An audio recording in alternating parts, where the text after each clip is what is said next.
Great. So how did you first get interested in theater? Well, as a child growing up on the south side of Chicago, um, my family was not at all, we're not theater goers, but we did go to the movies a lot. And that started it for me. All I had to do was see Fred Astaire and Ginger Rogers or Gene Kelly, and I was hooked. I would go to we had a movie house about 4 blocks from where we lived. And I would go to the Saturday matinees and sometimes see double and triple features. and I would see all of those wonderful 20th Century Fox and MGM musicals, and all those wonderful, like I said, leading men, Fred Astaire and Gene Kelly and Donald O'Connor and Dan Daly. And I was hooked from the get-go. So did you begin to pursue acting at school or locally, or? Well, I'll tell you what, as I was growing up, because I was kind of a rambunctious kind of kid, my parents thought the best way for me to stay seated was to take piano lessons. Oh. So they gave me piano lessons when I think I started when I was about 8 years old. And I was still bouncing around on the piano seat and I was playing the piano. So they thought, oh, okay, maybe we better give him tap dancing lessons, because they knew that I liked all those tap dancers in the movies. So they enrolled me in a local south side of Chicago school. I started taking tap dancing lessons and acrobatic lessons. And before you knew it, I was at my first recital, singing How You Gonna Keep 'Em Down on the Farm After They've Seen Paris. I don't know where that came from or how I even remember it, but I remember it not as if it were yesterday. It's a fun remembrance of my childhood, going to tap class and acrobatics and learning how to do backflips and things like that, which kind of came in handy later, which we'll get to later. So, and that's really how, was the kind of training I had at that time. You know? So where did you begin to study in terms of college, and what did you begin to study? Well, let me just go on a little bit. When I lived in Chicago, I used to, there's a still very famous theater called the Chicago Theater. And now touring companies play it. But when I was a kid and I was growing up, what they would do is they would show movies. And then after the movie was a stage show with a full orchestra, and different stars would be there, all kinds of singing stars. Ella Fitzgerald was there, and Frank Sinatra was there, and Betty Grable was there, and Dorothy Lamour, who you don't probably know about, was there, and Van Johnson was there, and singing groups like the Four Aces.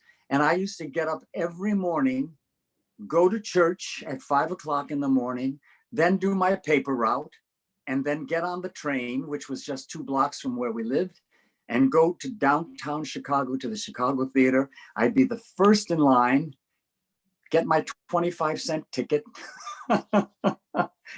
and see the film at 10 a.m. I'd be in the first row, and the stage show would start. The lights would go up on that curtain. I would hear that full orchestra start to play. And yeah, I'll tell you, I was really hooked, Charles.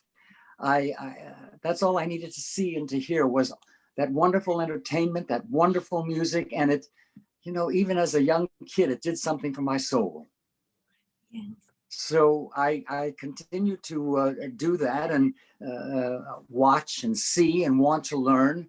And in school, I remember I went through elementary school, and while I was in elementary school, I started a Friday night record hop. I was like the DJ, and we danced to all the hits of the 50s on Friday nights. I did that. That was kind of my beginning to start to get with groups of people and dancing and doing things, always what we call jitterbugging, and now they call swing dancing.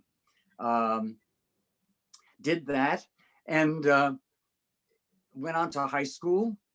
And in high school in Chicago, I did a couple of shows. People asked me if I would do shows, but I would be, and they wanted me to do them because we would have Friday night sock hops at the school as well.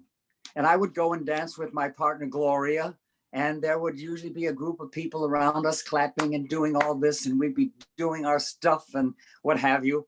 So the next thing I knew is that I saw that there was an ad in the newspaper for a local dance contest that was sponsored by the Chicago Sun-Times newspaper. And one of the categories was called high school rock and roll, which was really swing dancing, jitterbugging, Lindy, whatever you want to call it. So I went with my friend Carla, and we did a couple of auditions. We made the finals, and we finally got into this big dance contest called the Harvest Moon Festival, which was held at the Chicago Stadium, which held 2,200 people, 2,000 plus people. And the show was held in like a boxing ring in the middle of the stadium. And it was sponsored by a columnist from the Chicago Sun-Times called Irv Kupcinet. And there were all kind of wonderful celebrities that would do their acts or sing or what have you, like Carol Channing was there and Zsa Zsa Gabor was there. I remember asking Zsa Zsa Gabor for her autograph, and she was in such a hurry, she just wrote one Zsa down. And all kind of wonderful, Charlton Heston was there, different stars in between the different kind of contests that they have for the waltz and the cha-cha and the tango and my category, high school rock and roll. So Carla and I went up there, we did our thing, and lo and behold, we won first place. Wow. At the Harvest Moon Festival. And I think we won a record player and a couple of dollars and things like that. And of course, it was such an honor because we had worked the whole routine. And one of our big kind of surprise things in our routine was she would go under my arm and I'd twirl her around and then I'd flip her over my back, right? Oh. And then she'd turn around and then she'd flip me over her back. And the audience would scream when they saw that. So again, that was kind of my first real performing in front of a big audience. I mean, 2,200 people is nothing to thumb your nose at. Anyhow, we had a great time. It was wonderful. And like I said, it was kind of my start in show business, the Harvest Moon Festival Rock and Roll Championship, 1957. We were rocking around the clock. And then after that, I continued. I was still in high school, and I continued, wanting to learn more about theater. I'd go into the library of our high school, and they would get the Theater World magazine. I think it was called Theater World. And each month I would wait for the new one and see they would have complete theater arts magazine. They would have complete plays in them. So I would read the plays and read about all the shows and different things that were happening on Broadway. And I just couldn't wait. I just couldn't wait to do it. And one of my friends in school said that her sister was studying dance with a professional teacher in downtown Chicago, and that maybe I should go if I were really interested, and maybe I could start taking classes. So I looked the school up, and they were holding, Edna McCrae was the teacher's name, and it was the Edna McCrae Studio in downtown Chicago. And they were having a summer course, a 5-week summer course. So I went and I enrolled in the summer course 5 days a week. And I was learning, I never thought I'd have to learn ballet. I wanted to be like Gene Kelly and Fred Astaire. But she said, if you want to dance, and if you want to dance professionally, your basis has to be ballet. All right. So she told me that I had to go out and get tights. I said, do I have to wear those tight things? I said, can't I wear like bell bottoms like Gene Kelly does in the movies? She said, no, when you're working at the bar, you have to have on tights. So I went and got my first pair of tights. Took the class for that summer, and then she offered me a scholarship. She offered me a 2-year scholarship. She said, I think you really want to do this, don't you? I said, yeah, I do. Well, how would you like to come and study? You're going to need 2 good years of study in order for you to go out and start working professionally. She said, we don't have 10 years for you to learn. We have to stuff it in you like a sausage, and you're going to have to learn quickly. You're going to have to learn quickly. So there I was. And I'm telling you, it was really a complete immersion, because I had classes from 10 a.m. to 8:30 p.m. Monday through Friday, and also classes on Saturday from noon till 6 p.m. And they were classes in ballet, they were classes in tap, they were classes in character dancing, which included flamenco. We had to learn to play the castanets and all of kind of ethnic dances, and classes in pas de deux, how to work and lift, work with a partner, and how to partner. And my teacher told me at the time, it's because of her that I'm probably still in pretty good health. She said, you're going to have to start going to a gym, because you're going to have to be lifting girls on your shoulder and picking them up in the air and doing all of that. I said, all right, well, it happened that there was a gym not too far away. So I started going and working out at the gym with weights and doing all the crunches and other kind of things I had to do to strengthen my core. So anyhow, I did that, and I studied on that scholarship for 2 years, and she was tough. This teacher was really tough. You had to know what the hell you were doing, or else it was out.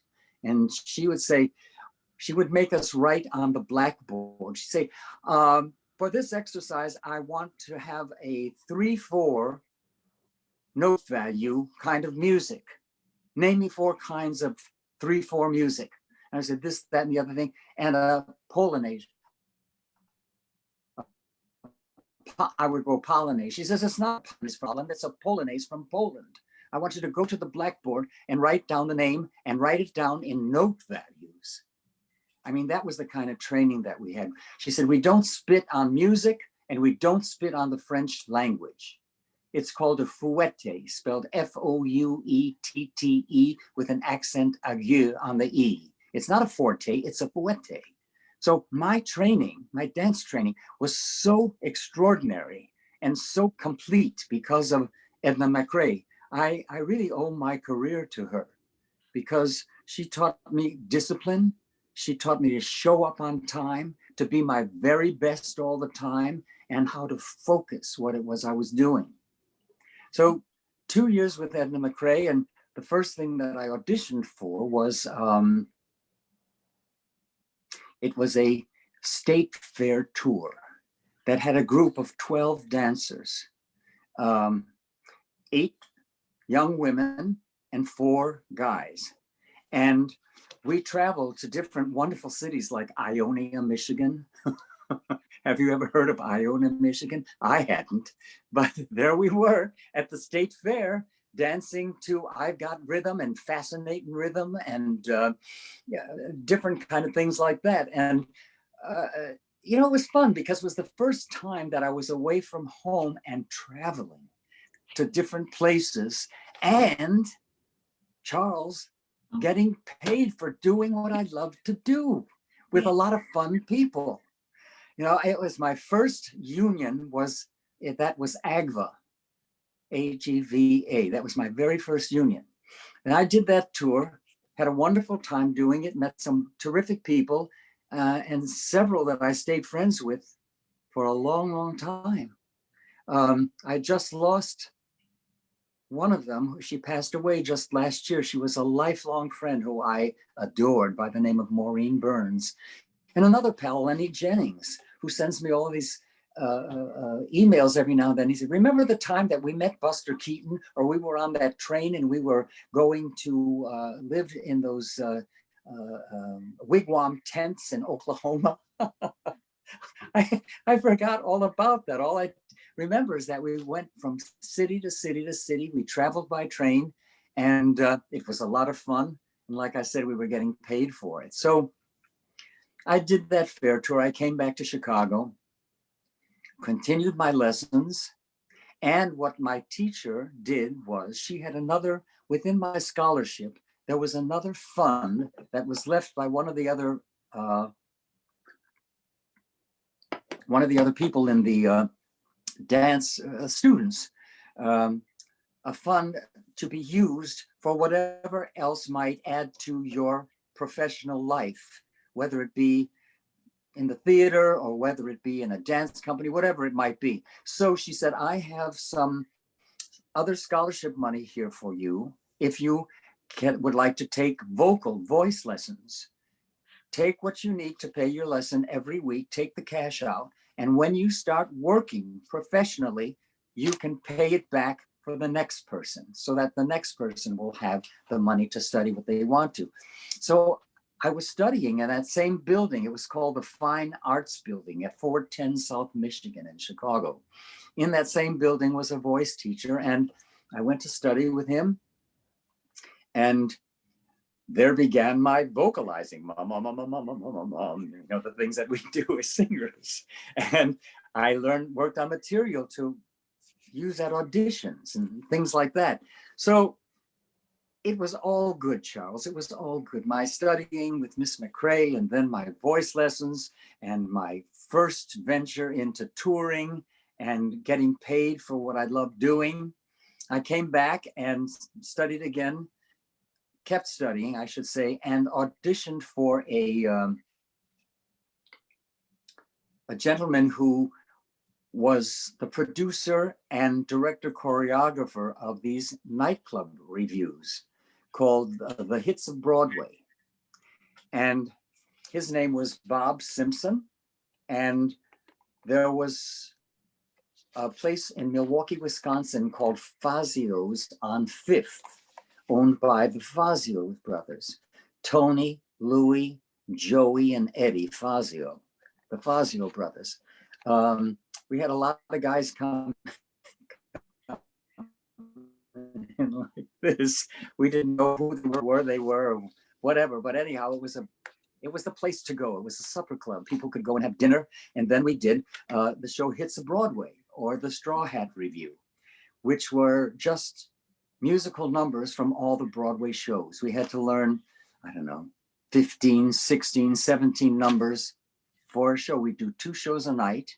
And the accompaniment was, get this, a woman organist who was on a big, big old organ where she had to use the pedal clavier, you know, where they work the feet as well as their hands. We had to put a screen in front of her because she would really steal a show because she'd be so frantic on the organ. And a drummer. And we do different shows based on whatever we did. A Christmas show with all kind of Christmas songs, and we did other hits of Broadway. I remember Showtime on Broadway. It's one of those wonderful sights. The hustle, the bustle, the traffic, the glare, the da da da da da da. Remember Oklahoma? It was packed with fun. And that pistol packing Mama Annie, get your gun. Wonderful, wonderful, wonderful town. Can dressed up in a Paris gown. London Bridge is London falling down, falling down, falling down. London Bridge is falling down, my fair lady. Now, how the hell do I remember that? From 1961. I don't know. I mean, I must have had such fun doing it or learning it that it's just in my brain. Yeah. Isn't that amazing? I mean, do you have, you're a young man, but do you have memories of things from several years ago that are just kind of stuck in your noggin? Yes, I think I do. I see what you mean. And you're Uh-huh. still so great at performing it, even all these years later. Well, I'm not performing it. I'm kind of remembering it. Anyhow, that was Bob Simpson had these wonderful reviews, and it was such a great training ground because there were maybe 5 women and 3 guys, or 4 and 4. It would change kind of. And we do the show for about 5, 6 weeks, and then we change and do a new show, the same bunch of people. So we were really like a wonderful family. And we worked with each other. We did numbers with each other. We did solos, duets, quartets, whatever. And from Fazio's on Fifth, Bob asked me if I would like to open a new hotel, not a new hotel, but a new showroom in a hotel in Chicago called the Del Prado Hotel. And we were going to do the hits of Broadway and open it on New Year's Eve. And I said, yep, absolutely. Count me in. I want to be a part of this. So there we were at the Del Prado Hotel, several of us who had done a show before, doing these excerpts from Broadway shows called the Hits of Broadway. The reviewers came in, rave reviews. The place was packed every night. And we stayed there for several months. We changed that show many times as well. And then get this, Charles. And then, because we were such a big hit, Bob Simpson, the director, producer, choreographer, said, we have an offer to do this show, to do our show at the Edgewater Beach Hotel here in Chicago, which is a very wonderful, well thought of, historic building. And they had a showroom there in the Edgewater Beach Hotel. So we took our show there, and we started doing it there, changing the show every 6 weeks. We had a new show that we put in. The reviewers would come in every 6 weeks. They would rave about the show every 6 weeks, and the place would be mobbed. I mean, and we would do 2 shows a night, 6 nights a week. Wow. I mean, 2 shows a night, 6 nights a week. And we had a wonderful suite in the Edgewater Beach Hotel that was our green room. So we could go up between shows and kind of, get into our street clothes and hang out a little bit and have a Coca-Cola and some French fries or whatever we were eating in those days, and get ready to do the second show. So, and then we were getting attention from the critics, which was wonderful. There was a woman who was a critic by the name of Anne Barzell. She was a dance critic, but she also did reviews for around town. And this woman was amazing. She really put us on the map. She would talk about us all the time in the newspaper. And she was also a collector. She would collect and save everything. She had Pavlova's toe shoes. She had home movies. When she was a young woman, she would take her movie camera, black and white film, and stand in the wings of different places because she was a part of the dance world, and take all of these home movies of wonderful people like Pavlova and things like that. Anyhow, Miss Barzell saved everything. And I used to send her, when I then started working and traveling and doing my reviews from different shows and playbills and stuff like this. And somebody told me, you know what? The Newberry Library in Chicago has all of Anne Barzell's archives, and there's a file on you. Oh. I said, a file on me? What could be in there? So I went and I took a look. She saved everything I sent her. All of those playbills, all of the things I had forgotten about, postcards that I would send her. I said, dear Miss Barzell, here we are in Des Moines, Iowa, having a great time. So she had all of these things are archived in Miss Barzell's file. They now have added an Anne Barzell reading room, and there's her archives. And so after I saw all of these things, I said to the woman who was the archivist at the Newberry Library in Chicago, I said, tell me, I've saved a lot of my stuff. I'm a Chicago boy. Would you like to have any of it? She said, send it all. I said, no, I don't think you want it all. I don't think you want it all. She said, yes, send whatever you can. So what I've done over the years is I get those boxes that you can get at the post office that holds 3 pounds or something like that. And you can send it for one price.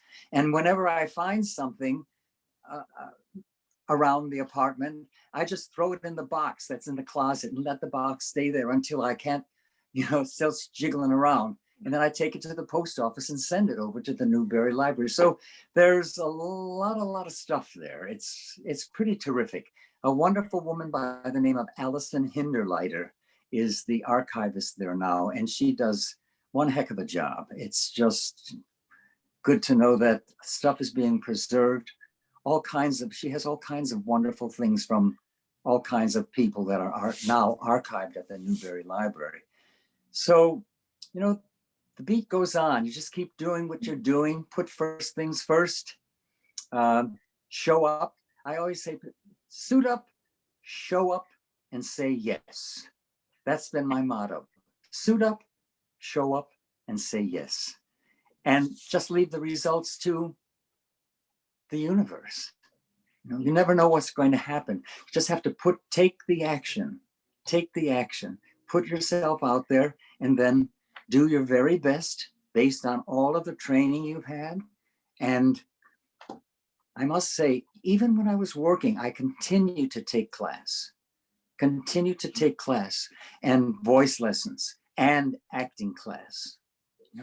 Very, very important to keep learning, to keep getting new information in. Never stops. It never stops. I was really lucky. I moved to New York after I worked for Bob Simpson and did these fair tours and different things. I moved to New York City, and I read a book or maybe Show Business or Backstage newspaper or something, talked about having an agent, and I had to have an agent. When I moved to New York, I moved here because a very close friend of mine's cousin was a woman by the name of Arlene Galanka.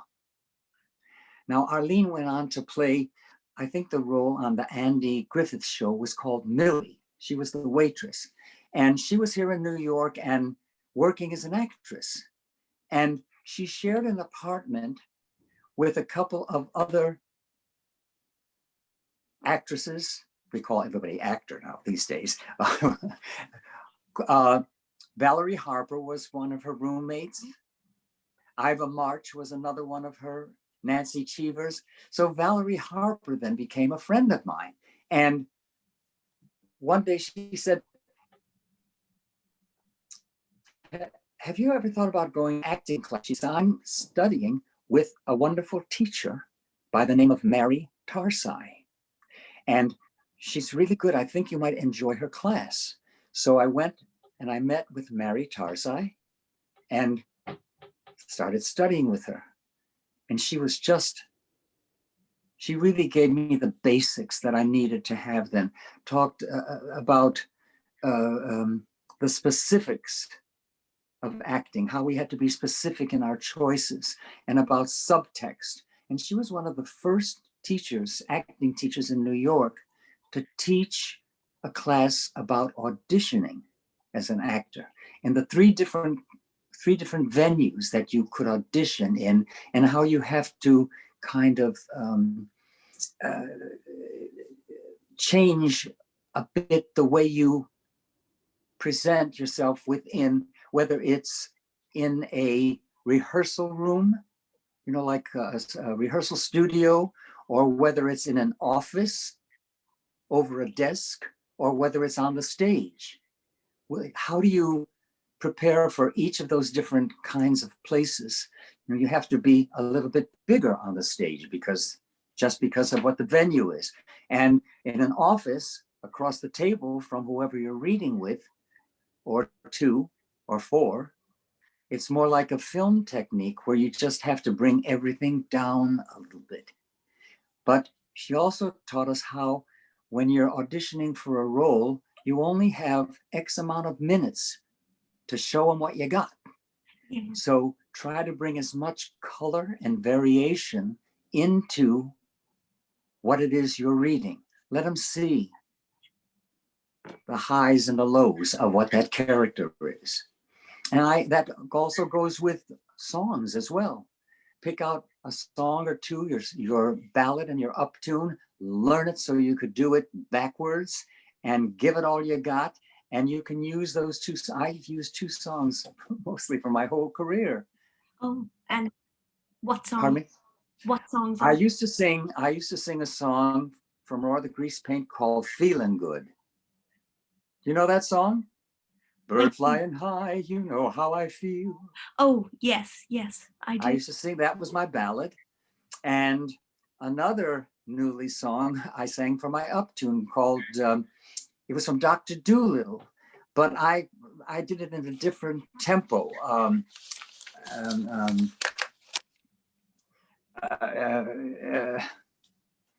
and stand well back, I'm coming through.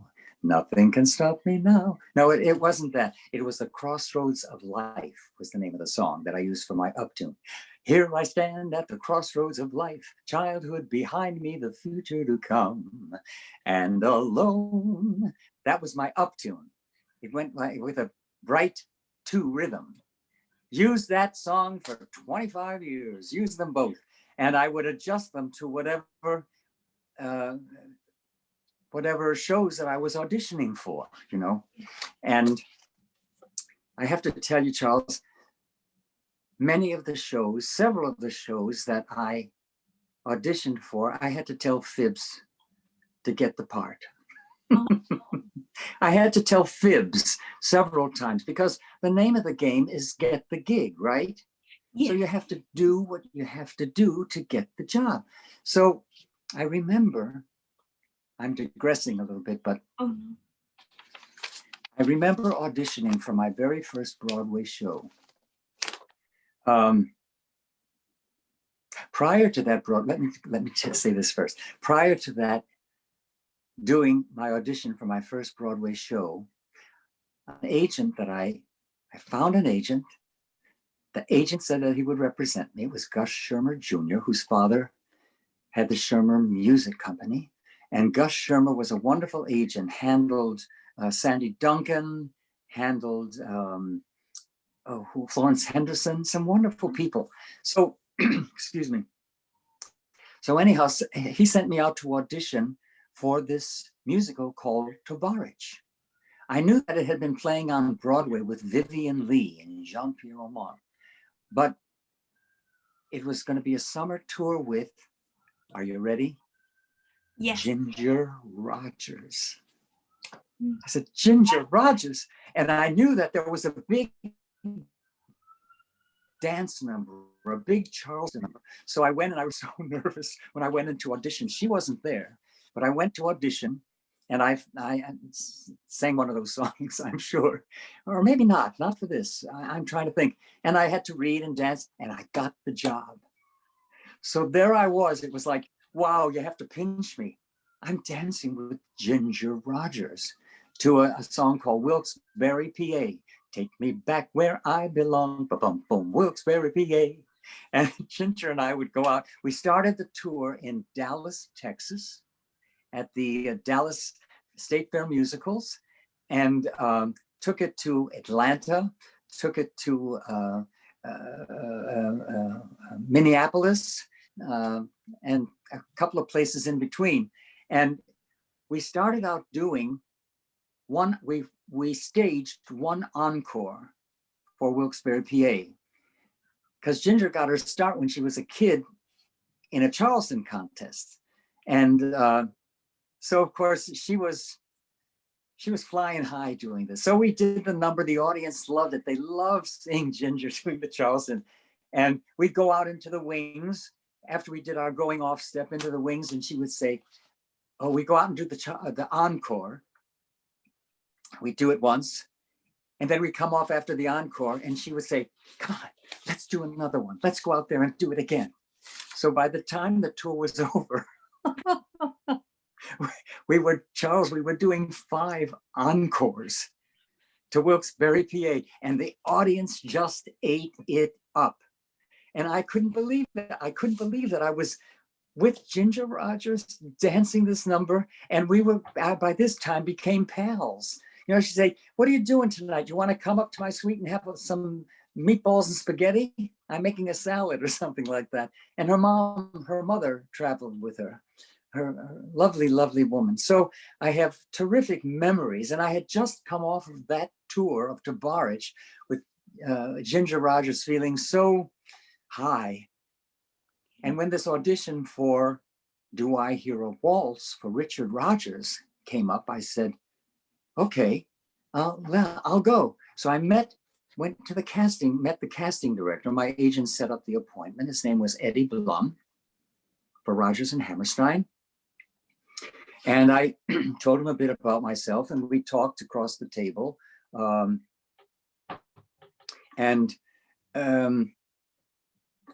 He said, "Well, I have to tell you, Mr. Rogers really wants only Italians to play the part of these Italians." I was to play reading for the role of the leading man, Sergio Franchi's son. So I said, "Well," I said, "as a matter of fact, my name has been shortened from Dibicelli." I said, I've shortened it so that it would read better in a program. I'm, Italian." And he gave me the script and he said, "Well, how would you read this line? My most little sister, she is ill. Would you say this takes place, that's a nice Italian. This is Venice. Would you say sister or sister?" I said, mezza mezz. I went and used my hands I said, mezza mezz, somewhere in between that. I said, "Oh, okay." So I had a callback to then I would meet Richard Rogers on the stage of the 46th Street Theater, which is now the Richard Rogers Theater. I was to meet Mr. Rogers and Stephen Sondheim, who the only thing I knew was that he wrote West Side Story. Stephen Sondheim was going to be there as well. So I thought, oh man, how am I going to really let them know that I'm Italian? So I knew that the play was a musical adaptation of Arthur Lawrence's play, The Time of the Cuckoo. So I went to the Lincoln Center Library for the Performing Arts. Oh, let me give them a shout out. Are we lucky to be here in New York and have that extraordinary venue, that place to go to research any and everything related to the performing arts. Incredible people work there. Incredible people are there in the dance division, in the theater division. It's just an amazing place. So anyhow, I got The Time of the Cuckoo and I looked to see who played the role that I was going to be auditioning for in the musical. His name was Ruggero Romor. So, Charles, I picked up, in those days we had telephone books, big fat telephone books. So I picked up the telephone book and I go through the pages to see if there's a Ruggero Romor. There could only be one named that. If there was a Ruggero Romor listed in the telephone directory. There was. So I had two telephones in my apartment, one in the bedroom and one in the living room. So I took one of the phones off the hook and I had one of those big old tape recorders, tape recording as I made the call to Ruggero Romor. I said, "Hi, this is James Dybus calling. I'm auditioning for the role of Vito de Rossi for your role in the musical version of Time of the Cuckoo." I said, "I have a couple of lines here I would like to read. Can you repeat them to me so I can get the correct accent?" Right? Mm-hmm. "My most little sister, she's ill and they had to take her to the doctor." So I had Ruggero, and I'm recording this. He didn't know I was recording it. I was recording it and I got the accent down. I went through the lines with him so that when I went to the audition, I know that I'd have an authentic accent. And Arthur Lawrence wrote the book for the musical, and he was also the playwright who wrote Time of the Cuckoo. He was there as well, so he'd know. Yeah. And here's the capper. For my audition song, I said, "You know what? I've got to sing something in Italian." So I sang, Guarda al mare come bello, spiritando sentimento. I sang Sorrento in Italian. Oh, Got the job. I got the job.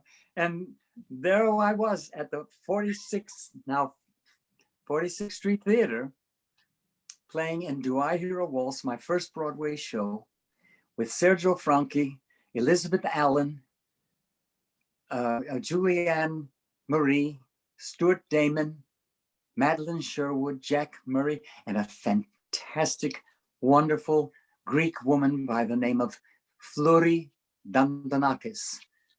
She said, my name is easy to remember. If you don't like us, Dandanakis. Her real name was Eleftheria Papadantonakis, but that was too much. She had shortened hers too, just like I shortened mine from Diapacelli. So anyhow, she played the maid, Giovanna, and was hysterical. We became such good friends. We just adored each other. And she moved back to Greece eventually, and several years ago, left the planet. She's in heaven with Manos Hadjidakis, who was her mentor. And I was in Greece about 5 years ago, and I went to visit their graves.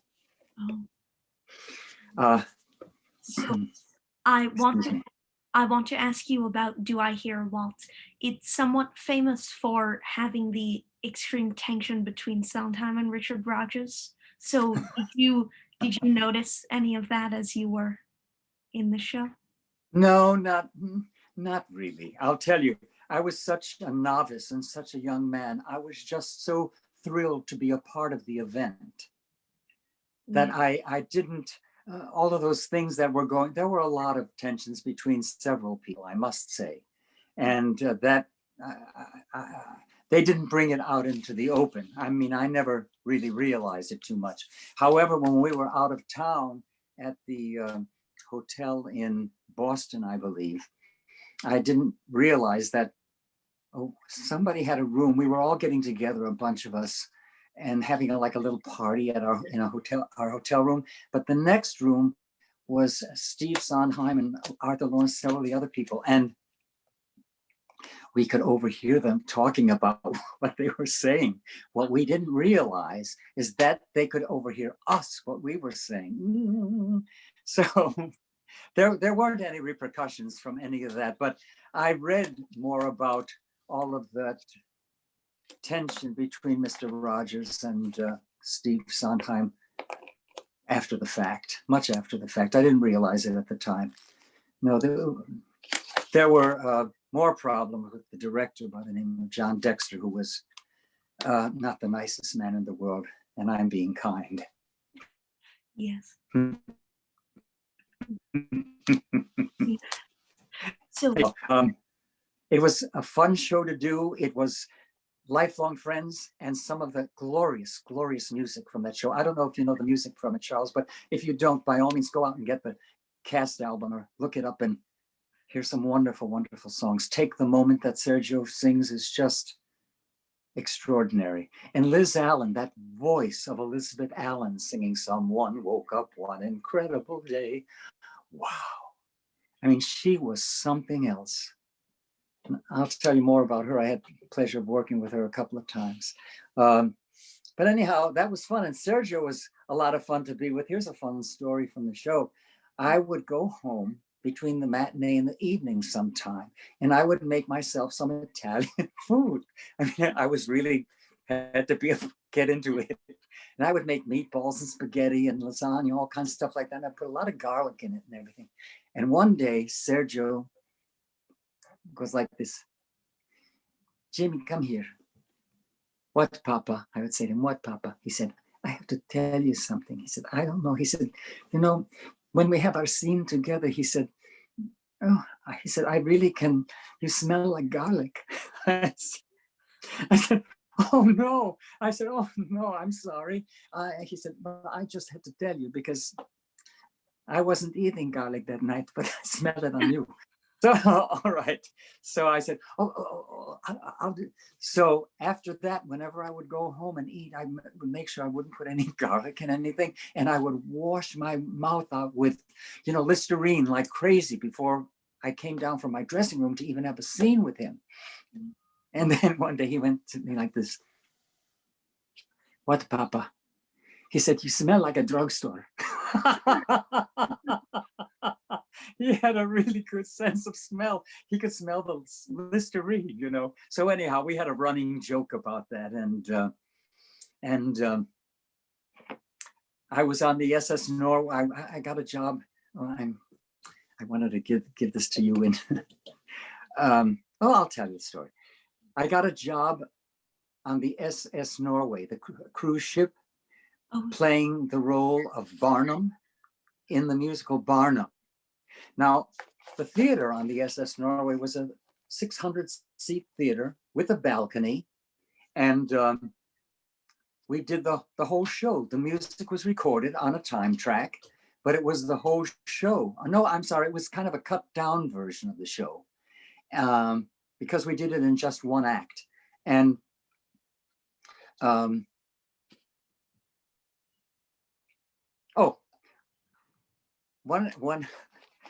one night after the show, I come out and I go into the theater portion, and who's sitting in the audience but Sergio Franchi? I said, Papa, what are you doing at the SS Norway? He said, I open next week. I'm doing my club act next week here. Oh, wonderful. I said, you saw the show? He said, no, I'm just sitting here. He was making a joke of it. And he was really terrific, and he said very kind words. And what a lovely, lovely gentleman he was. He was just one of the best, with one of the most glorious voices ever. But on the SS Norway, I had to walk the high wire and sing at the same time. A song called Out There. In a land where the world is free, I would have to climb up the ladder and start to get my balance a little bit and sing the song and walk the high wire at the same time. And in the middle of the high wire, bend down on one knee, get back up, and walk the rest of the way across the wire. And we were doing this, Charles, as we were crossing the Bermuda Triangle. I couldn't believe it. I said, no, you're not really doing this. And I would get before every show, I would have them put up the rigging for me, and I would just test the wire based on how the sea was that day. If we're shaky or not too shaky, so that I could do it. And I made it across, except one time I didn't make it across. I kept trying, and I would fall off. But it was only 7 or 8 feet above the ground, the wire, but 8 feet plus 5, 7 at the time. It seemed high to me. And if I would fall, I could grab onto the wire and then just lower myself down, or at least hop down onto the floor. So what I did was, I would get on the floor, I would walk back up, balance myself, start to walk again, and fall again. So by the 3rd time, I said, oh, what the hell, koala bears do this, I'm gonna do this. I went upside down on the wire to the other side, and got to the other platform on the other side and went, ta-da! And the audience howled, they screamed. It was fantastic, it was wonderful. So I want to ask you about how you got involved with Jerome Robbins's theater lab. Oh, wow, you know about that, huh? There was a call out, a casting call. They were looking for a company of 10 people to form the nucleus of this company that would be working on experimental theater. So I said, well, I'm going to throw my hat in the ring. Why not? Go to the audition. Yeah. So I went to the first audition and I sang. And he liked it. Mr. Robbins, Jerry, liked it, and I got a call back to do a monologue or a scene or whatever. So I thought, I suppose everybody's going to be doing. Oops, I just dropped something. Pardon me. Oh. So anyhow, I thought I had just done an off-Broadway play. I'm going to bring my scene partner with me. It was a two-hander called With Ah Bright Wings. I'm going to bring my scene partner with me and we'll do a scene rather than just, he'll have seen all these monologues all day long. It'll be like something different. So I did the monologue and he said, do you dance? I said, well, a little, yeah. I didn't tell him that I was trained. So I then went to the third audition and did my dance audition, and I was doing pirouettes and jetés and what have you. And I think he kind of said, what? Okay. Got the job. Yeah. Got the job. And it was a company of wonderful, wonderful people. It was James Mitchell, who was Agnes DeMille's leading dancer, and was a movie actor too, did The Turning Point, and then became a big soap opera star on, I don't remember. I never watched soap opera, so I don't remember. But he played Palmer Cortland, All My Children, I think it was. Palmer Cortland, he became a big star on that. He was already a stage and did several movies. He was in The Bandwagon. So it was James Mitchell, Catherine Damon, who then went on to do this series Soap. Leonard Fry, who was in Fiddler on the Roof with Jerry. Julia McGinnis, who was in Fiddler on the Roof with Jerry. Jerry Ragney, who would be, we would be working on our improv exercises and different things we do, and he'd be sitting against the wall with a pad of yellow lined paper and writing and writing and writing. And I went up to him one day, I said, what are you writing, Raggles? What's all this writing as we're doing our improvs? He says, I'm writing a musical. I said, oh, you're doing what? Because Jerry Ragney at the time had kind of long hair, and he was really kind of a kooky, kind of wonderful kooky guy. I'm writing a musical. I said, what are you going to call it? He said, Hair. I said, Hair? I laughed. He said, you'd be great in it. I would? Okay. So anyhow, Jerry was in it, Leonard Fry, Julia McGinnis, Aaron Martin, who had danced for Jerry Robbins in Opus 57, and James Moore, also a Robbins dancer. So it was a wonderful company of people. Barry Primus, a wonderful actor, and Cliff Gorman, who went on to play Lenny on Broadway. So we were kind of a wonderful bunch of people, and we worked on all kinds of things. It was truly, Jerry would give us exercises and things to do. And 3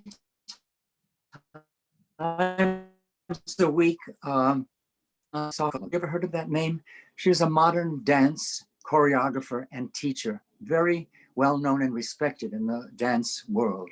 Anna Sokolow would come in to give us movement for actors. And she was one of the gifts of being a part of that company for me, because Anna and I became lifelong dear friends, as did Jimmy Mitchell and Skipper Damon, Catherine Damon. I mean, really good friends. And so we would do our exercises. We would work on Lee Harvey Oswald's diary. And we would do it as though with masks. We would do it mime. We would do it all different kinds of ways. We would take Lee Harvey Oswald's diary and do takes on it.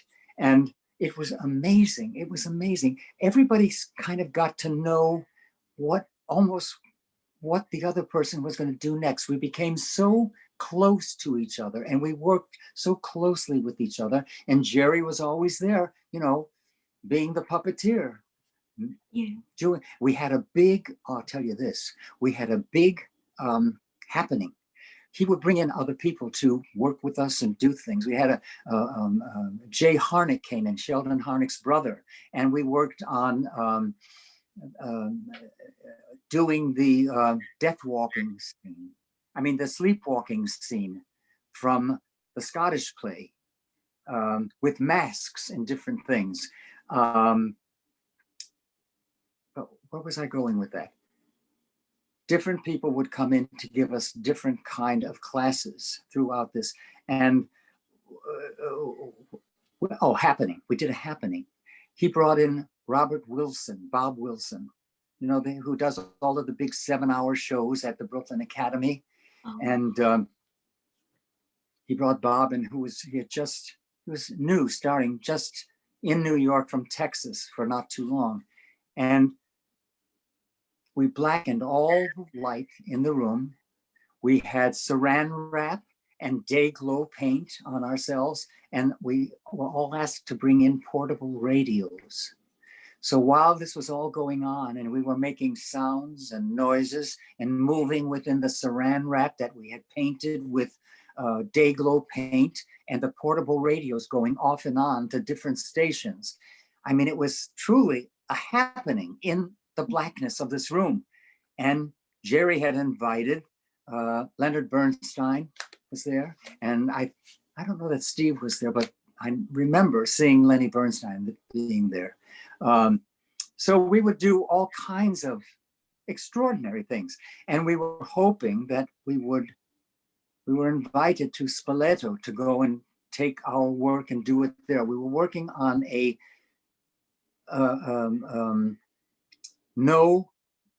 there was a no drama. We were working on a Brecht play called The Measures Taken, which was based on a Japanese no drama. He had a woman come in and teach us the movements of the Japanese no drama, which are very slow moving and all of a sudden the hand becomes a very important thing. Each finger becomes something important. And it's done very slowly.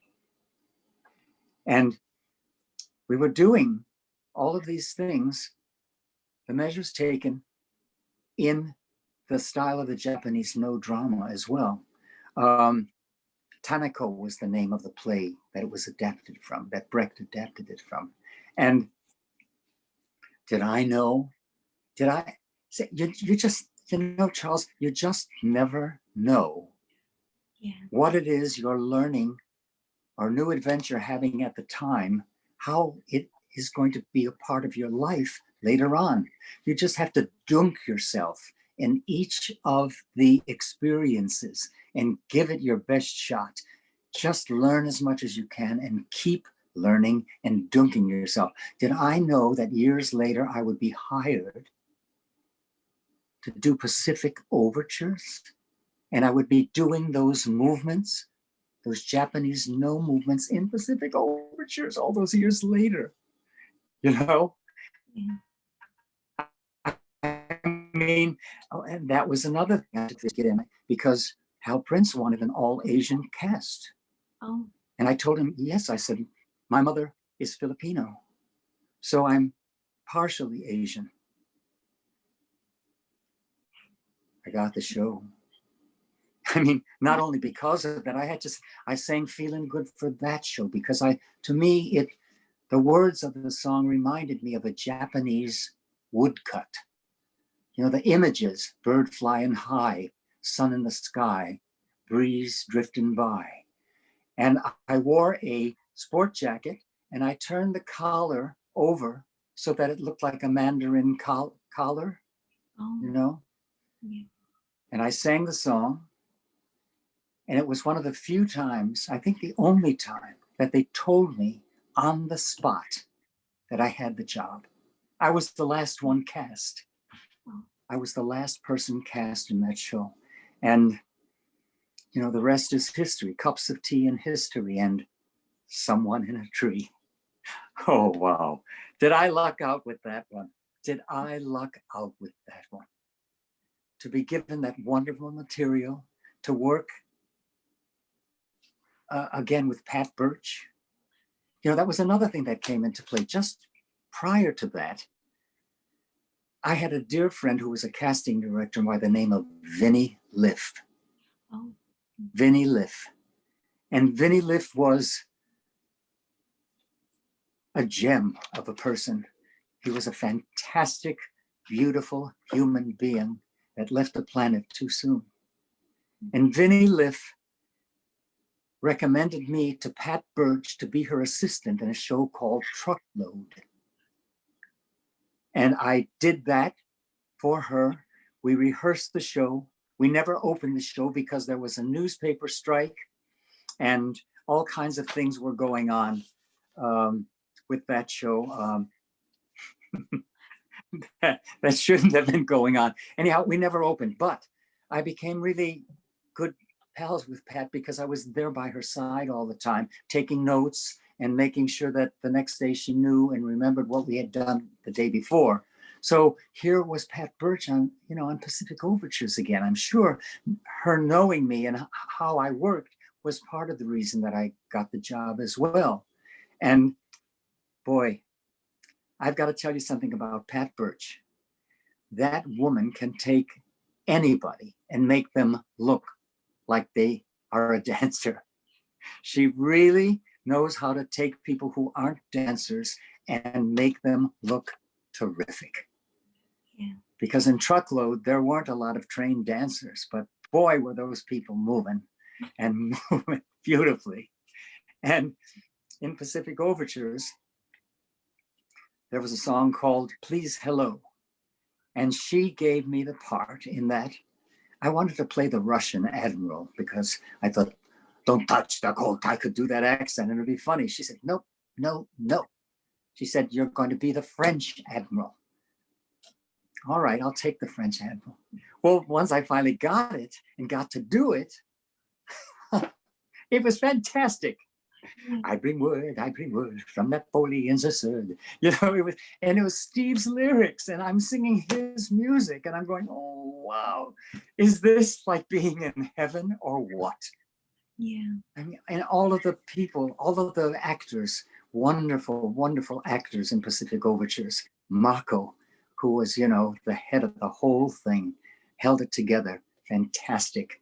And Sun Tek O, and Isao Sato, Sab Shimono, who had been a friend prior to that of mine. And there I was with all these extraordinary Asian actors doing Stephen Sondheim's music and being directed by Harold Prince, the Harold Prince. I mean, again, there's so many times, Charles, during the course of my career that I've had to pinch myself to say, wait, am I really working with this person? Am I really singing this person's songs? It's just, I've been very lucky and I've had some wonderful opportunities. I mean, there are a lot of ups and downs in this business. I mean, there are a lot of heartaches and disappointments as well. You know more than you hear yes. You go to all of those auditions and you have to put yourself on the line. Neil Simon wrote an article that was in the Equity News years ago saying, it's really hard to be an actor. He talked about the courage it takes to go to an audition, to have that sheet of paper in your hand, to walk out there with maybe your nerves and the paper shaking, say the line, try to make the best of what the scene is, and then hear, thank you very much, and then have to walk out back into the wings or walk out the door of the store. And then maybe you forget your music or your bag or something you left in there and you have to go back in and get it again and think, anyhow, it does. It's all of that we have to do to stay in this business because, like I said, you hear no a lot of times, you get rejected. There's so many different shows that I thought, oh, I'd be so right for this. I really want to do this. And I'd go and audition and I wouldn't get the part. Yeah. And I think, why? I thought I gave a good audition, but you never know why you get a part or don't get a part or whatever. and sometimes, and most times, this has nothing to do with your talent. It has to do with a look that they're looking for, or a size or height that they're looking for. All you have to, I just had to realize as time went by, is that every time you go to an audition, there are people watching, there are casting directors watching who are taking copious notes, and they remember what you did. And they will call you in based on what you did and how you handled yourself in the audition. That's another thing. I had a great opportunity and pleasure. Gee, I'm talking, so I haven't stopped talking. But you know what? I've had a long career, Charles, and there's so much to cover and so much that I remember. And I have so many wonderful memories. Thank you so much for inviting me to do this. I'm happy to share them with you. Oh, And I had the great pleasure of being asked to teach a class for the Kennedy Center's College Theater Festival, an musical theater audition technique class. And I went around the USA again, teaching at different colleges, teaching the theater department about how to audition for musicals, and all the little things that people don't even realize are so important about going into an audition. How you speak to the accompanist, how you speak to your pianist, how you don't snap your fingers about a tempo that you want to him, and how you, before you start your song, after you've given the instructions to the pianist, make sure that your music is marked, and make sure that that it's in the right key, and that it's on paper that's not going to fall off the piano as he's reading it. All of these little specific things that make such a big difference. That is all of the stuff before you even start to sing your audition material. Yeah. And then you get into that and the subtext and how you present yourself. But like I said, it was just really so great to be able to have that time teaching. And then I was asked to teach at AMDA, the American Musical Dramatic Academy here in New York City. And I taught there for a semester, which was really great. Terrific students, and the passion that people have, the desire to learn, you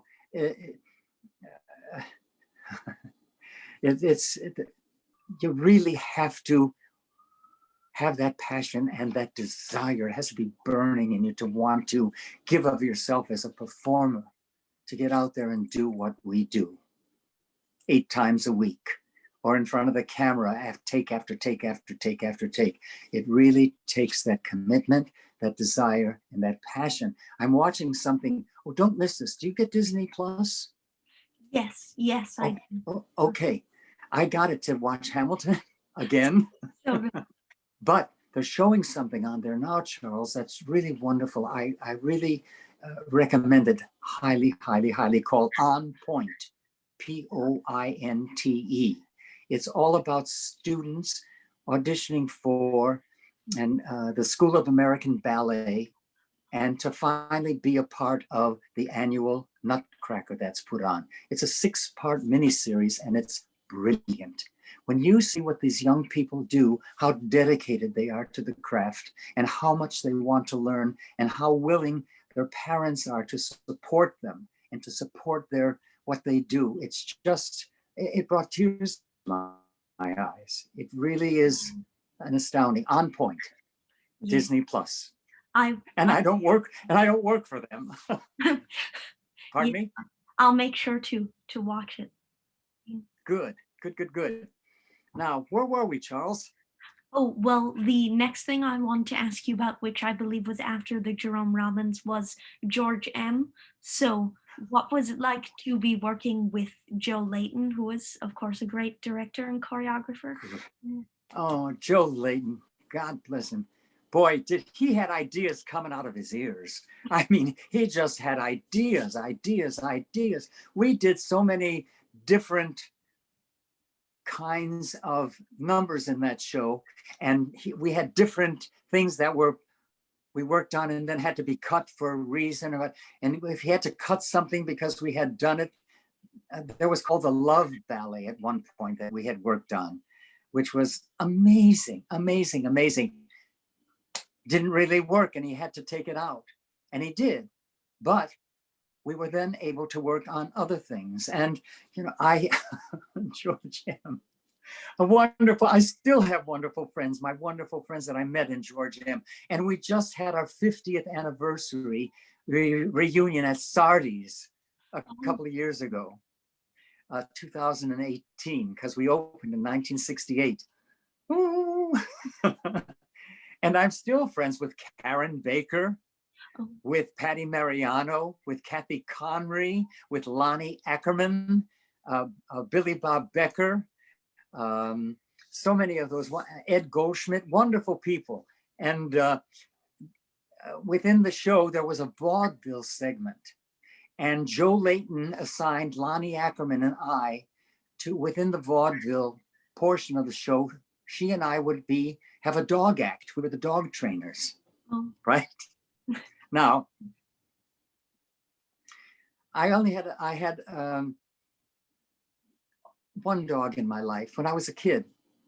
So the woman this woman who wrote a book about, she had a company called the Animal Talent Scouts. Her name was Lorraine DeEssen, and she lived in Chelsea on 18th Street in a brownstone, but she had the garden apartment, the bottom floor, right? Yeah. It was called Animal Talent Scouts. And she had all of these animals in her apartment. I went to the door because I had to go and meet the dogs I was going to be working with. A great, a little a Boston Terrier and a sheepdog, a Jack Russell Terrier, excuse me, and a sheepdog. And the little dog's name was Muffet. Before I went to the apartment, I know she brought the dog, I'm going backwards. She brought the dogs to the theater, to a rehearsal. And she said, call them by their names. They weren't listening to me. They weren't coming to me. They didn't want to have anything to do with me, those dogs. She said, you're going to have to come over to the Animal Talent Scouts and have lunch with us, with me and the dogs. I said, really? Yes, you're going to have to come and have lunch with me and the dogs. Okay, all right. So I would do it on my lunch hour. And I went over to 18th Street and I knock on the door of this garden apartment. She opens the door and this big boxer comes to the door. Big dog. She said, that's Lola. She'll take your paper for you. So the dog goes, and takes my New York Times and carries it with it. She says, be careful now. Behind the door is a platypus. You have to be careful. The tail of the platypus can be lethal. I said, oh no. So I walked into this apartment and birds are flying from the ceiling and down. Birds are flying like dogs all over the place, kittens all over the place, little sheep, all kinds of things. I looked out the window in the backyard and there were 2 llamas in the backyard. And I went to the bathroom, and in the bathtub that had a wire over the top of the tub were snakes in the bathtub. While I was going to the John, I thought, oh no. It was kind of like, so I went back out into the room. She said, come, we'll have lunch. She said, don't TALK2 MUFFET, TALK2 FIFI. She was smelling. She didn't want me to talk to Muffet because she wanted me to put more attention to the other dogs so Muffet would get jealous and come to me the next time he saw me. So as we were having, I was wondering, out of the bowl that I was having my salad at lunch, who ate from this bowl before me? While the birds were flying and the dogs and the cats were running around and the llamas were munching away in the backyard, the snakes were snaking around in the bathtub, and I was having lunch with FIFI and MUFFETT. So maybe only one T. But anyhow, it worked. The next time she brought him back to the theater, Muffet jumped right up on my chest and I was able to hold. We changed Muffet's name to Spot because he had spots. And we changed the sheepdog's name to Frida. They were Spot and Frida. And Lonnie Ackerman and I, you know Lonnie Ackerman, who she's a wonderful, wonderful performer. And we had the dog act, and our big trick was, or our funny thing was that she would hold a big hula hoop up in the air, and the dogs were supposed to come run from the wings and jump through the hoop. Well, Little Muffet would go underneath the hoop, and and Frida would go around the hoop. So they wouldn't want to have anything to do with the hoop at all. So we would go da-da after it was through, like we had accomplished this wonderful feat. Anyhow, it was, I mean, again, you never know what you're going to be called on to do in any of these shows that you're called on to do. And you just have to go with the flow, suit up, show up, and say yes. You know, first things first. Just get over that first thing, and then go on to the next. And I go to work the next day and I say, wonder what's going to happen today. Wonder what new surprises we're going to have today. You know, one day at a time. One day at a time. Go in, do your work, have fun, enjoy your other cast members, be kind to each other, and enjoy each other's talents. And that was an extraordinary cast. We had some really talented people in that show. Yeah. And I want to ask you about working with Joel Grey, who was the star. Well, what can you say? You know, what can you say about Joel Grey? He's a consummate professional. He started out as, well, you know, you interviewed him, didn't you, Charles? Yes. Yeah. He's a consummate professional. He has done everything. He's done everything, and he does his homework. He's a pro right down to the tips of his fingers.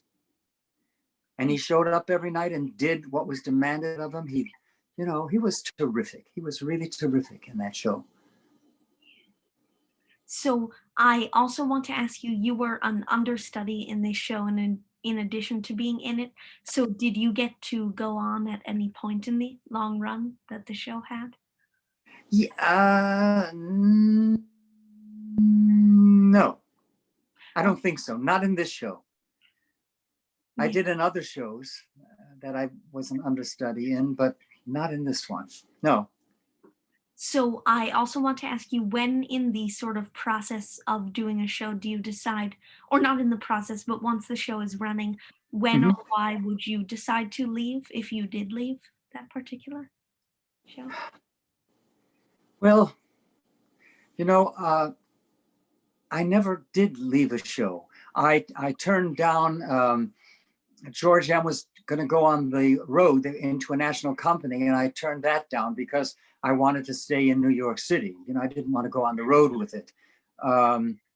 However, there were other tours that I took of shows that I did that were just, I mean, touring, Charles, is a whole other thing. I mean, it's like, I mean, I toured in Camelot.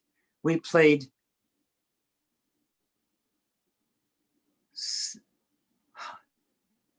57 cities in 60 days, I think. It was a bus and truck one-nighter starring John Raitt as Arthur. He produced the show himself. He produced several shows prior to this, and he was going to do the Pajama Game, but the rights were rescinded because they were doing another company of it on Broadway while we were doing this. So he decided to do Camelot. And they hired me to play Mordred, another villain. For some reason, I don't know why, for some reason, I'm cast as the villain more often than in shows that I've done. But got to play Mordred. All of these cities. We'd roll into a city, we'd check into our hotel, we'd go to the theater, we'd do a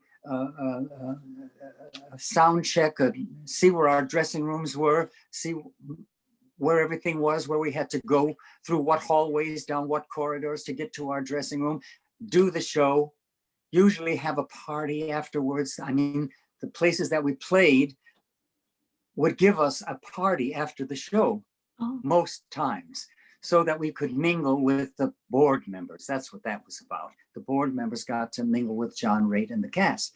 So we would have a party after each of the show, and then we'd go home, go to bed, get up the next morning, have breakfast, get on the bus, travel to the next town, if it was a short trip, that would be great because we'd have a little bit more time before we had to. But many times we would get into the new town 2 hours prior to the performance, and we'd have to check into our hotel, get ourselves together, check out the theater, and make sure that we're not running down the wrong hallway when we exit stage left.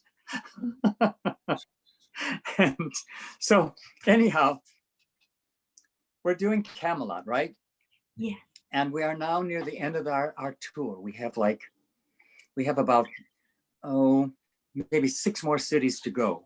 And there's a line that Guinevere has to Arthur, something on the order of, "Oh, Arthur, there's nothing I'd like to do more than run through the castle stark raving naked."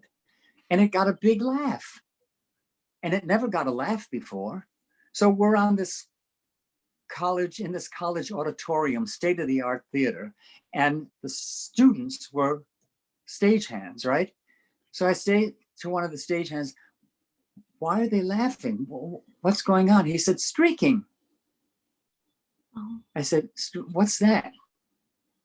He said, "Well, after the show tonight, go out onto the lawn of the campus and you'll see." So I went out to the lawn of the campus and I see these naked bodies running across the campus and people going, "Ah," and screaming and doing all this kind of stuff. So anyhow, I have to tell you, Charles, I am really one for new adventures.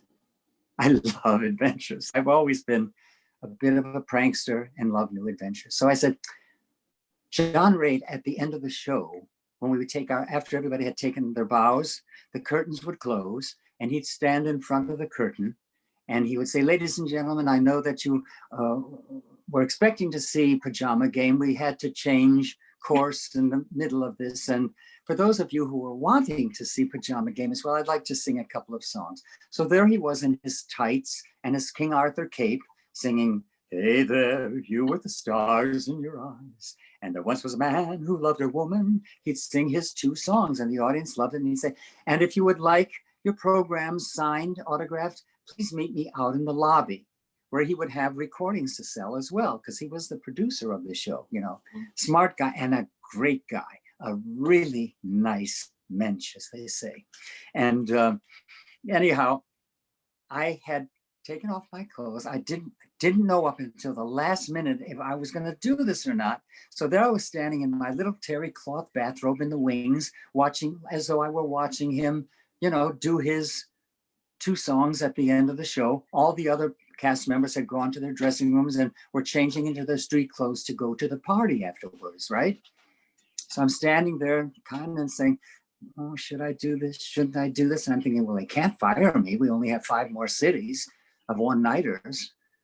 So I see the stage manager on the other end and the other wings across the stage give the signal, and I take my bathrobe off and pull it over my head, and I run right across behind him. And 2,200 people go, "Ah!" They scream like this. And I ran straight into my dressing room and started quickly changing my clothes so nobody would know. So anyhow, I didn't realize, this didn't even cross my mind. It kind of frightened John a little bit because he thought maybe some scenery was falling or something. Why are 22,000 people screaming like this after this? So anyhow,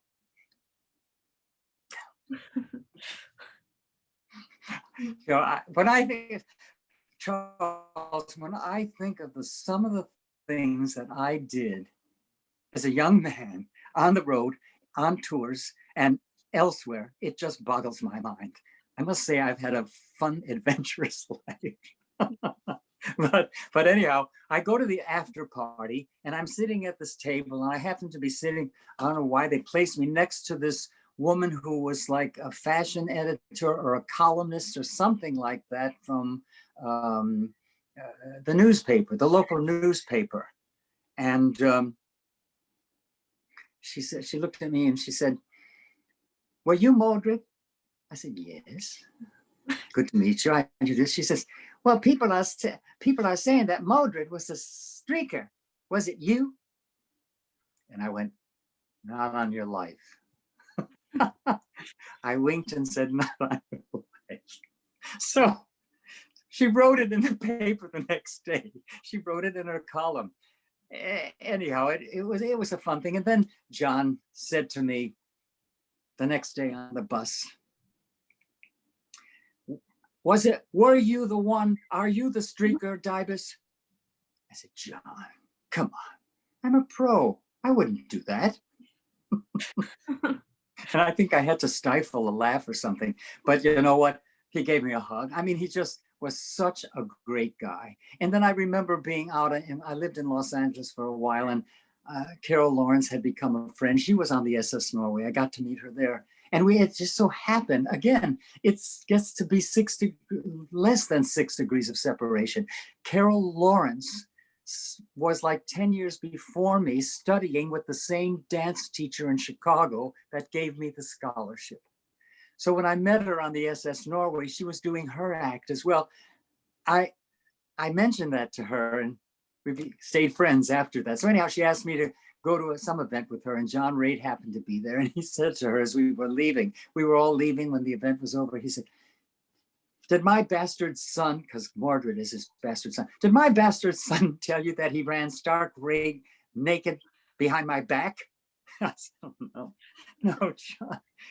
I think that John was getting as much fun telling the story as I had doing it, you know, because I was playing jigger in Carousel in San Gabriel, California. I keep saying, how do I remember these cities? But geez, in San Gabriel. And John Raitt happened to come to see that performance. He saw me do jigger. And of course, he was the original Billy Bigelow. And we were all asked if we wanted to stay on stage after the audience had left, and John would come up and say hello. And so after we did, we gave each other a hug and all that. And he said the same thing to the cast. Did my bastard son tell you? He wasn't going to forget it, you know, and neither was I. It was great. It was great fun. But touring is yet a whole other episode. I mean, it's a whole other story. Touring and being on the road. I did it with Camelot for all those one-nighters. I did it with 42nd Street for 2 years. I did it with Guys and Dolls, the latest, the Jerry Zaks version of it, for 2 years. And I have to tell you, it's something else. You really have to be primed for that kind of a lifestyle, because you truly are gypsies. Oops, we're not supposed to say that word anymore. But we traveled from city to city to city. And if you're lucky, you'll get a tour like we had with 42nd Street, where we sat down in San Francisco for 6 months. 6 months. And you'd stay in some cities, the bigger cities, you'd stay for a month or more. It was just really great. Really great to do that. So what was I going to tell you about? Well, it's like with the Camelot tour, we'd be on the bus and we'd never know if we'd be able to get to a restaurant or not. So people would bring their own shopping stuff. They'd go to a grocery store the day before, and they'd have their own pots and pans, and they'd ask for a little electric heater and make their own soup and stuff in their dressing rooms. I mean, you're traveling with pots and pans and irons and all kinds of changes of clothes. We would go from Omaha, Nebraska to Sarasota, Florida. So you had to have every different kind of clothing. And you also learn when you're on tour where you wanted to be in terms of your space in the hotel. You don't want to be next to the soda machine. Because all through the night, you're cling, clang, clash, coon, the soda cans and money going in and everything. So you don't want to be next to the soda machine. You don't want to be next to the elevator, because you're hearing all night. It's in and out, up and down, in and out, up and down. You don't want to be there. So the best place to be is the top corner room, top floor corner room. You're away from it all. You don't hear the noise. You don't hear the parking lot outside of your windows. But you learn that after a while. And if you're smart, you'll call ahead. You'll call ahead and request it. They may or may not honor your request, but nothing ventured, nothing gained, right? Yes. So that's all part of touring. And just being that tight and with each other all the time, all kinds of stuff happens. I mean, I won't even go into that.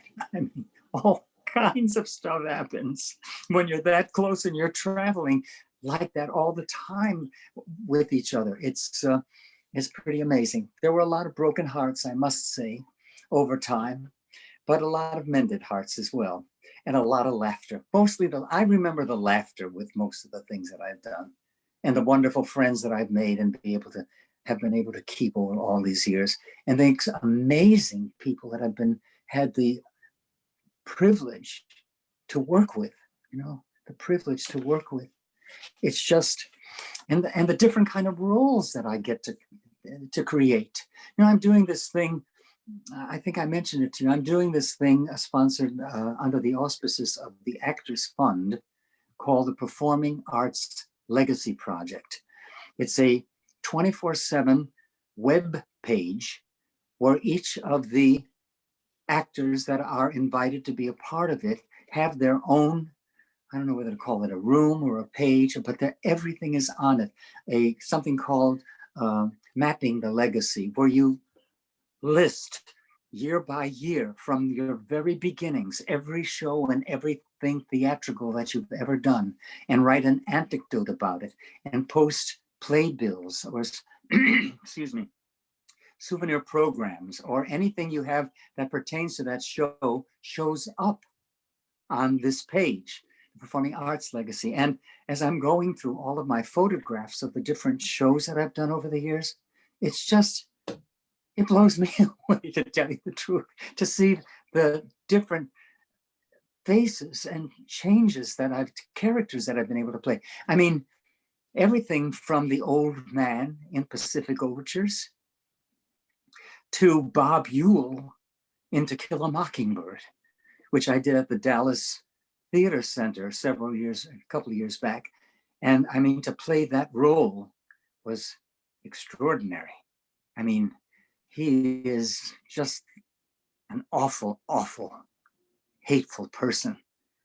But I get to do that. And you get to use aspects of yourself that are down there somewhere. You got to dig down deep and do your homework and write out who your character is and where they're from and everything about it. And know when you get on there, you are embodying the spirit, the body and soul of who this is you're playing. And this guy was tough. He was just, and I was the first character in the play, as the play goes, to say the N-word. And, we had some fantastic Afro-American actors in the company. And I thought, I was so ashamed and so embarrassed and all this stuff. But we just laughed. We would hug each other. And I say, well, this guy's a real SOB, isn't he? Blah, blah, blah. And we'd talk about Bob Ewell, the character, as though I wasn't him. Yeah. I had to be friends with my fellow actors, and the woman, Anastasia Munoz, who played my daughter Mayella. Just, it's a fantastic play, isn't it? Have you ever seen it, Charles? Did you see this latest version here? No, I've only read it. Oh, well, good. I'm glad you have read it. And you probably have seen the movie with Gregory Peck. Yes. Yes, of course. Well, we had a great, I did it in Fort Worth at the Casa Mañana and in Dallas at the Dallas Theater Center with different Atticus Finches. And, excuse me, I'm going to have a sip of tea.